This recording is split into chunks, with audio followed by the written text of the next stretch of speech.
You know, we talk about I, we talk about a Queens, we talk about, you know, a double tight, we talk, you know, the spread system, we talk the ghost system.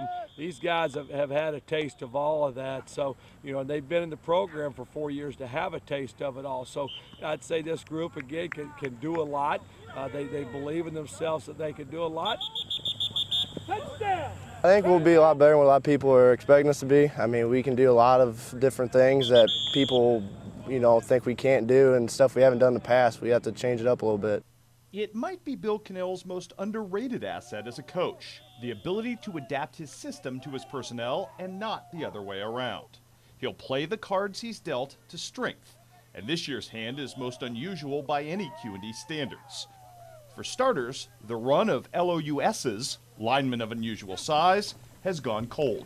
Well, you know, you go back, way back, Chris, and we had great success with average to below average size guys that just did great things. They were quicker than your opponent. They would get after you. They'd block you. They were mean. They weren't nice. And then, you know, whatever got in the water for a few years, we, you know, had some of the biggest linemen that you can ever imagine. Yes, we may be small on paper, but I mean, we fight and we get off the ball, and we have a lot of experience up there leading us. Ben Miller, Tyler Marcus, Jimmy Case, Jeff Haley, all those guys, they come out to work every day and give us a good look up front. An even bigger anomaly, at least at this point, is that the Raider passing game, led by a trio of stellar wide receivers and a rising veteran quarterback in Joey McKay, seems to trump Q&D's traditionally strong ground game.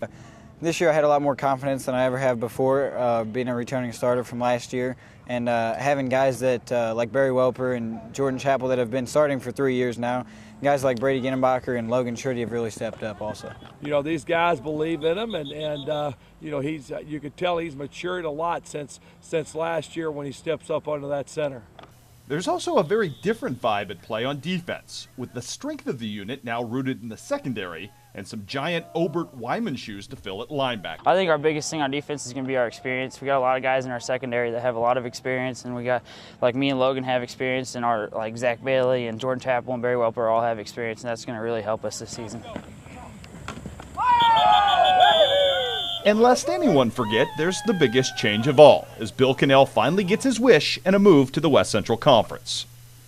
It matches our needs a lot more, our size type schools, and people get excited. You know, you tell our people here at Notre Dame that you're going to square off with Pittsfield. There's some excitement in the air, and people are going to come to see that. Same with the Illini West. Them beating us up at their place a few years ago, and people are always excited when you say Macomb. So, you know, I'm excited to be able to look across the field and see some of those schools and more people here. You know, when you said Peoria Manual, I don't know if it excited a lot of people, but I know there's a lot of the old timers. You say Pittsfield, and they'll come from miles.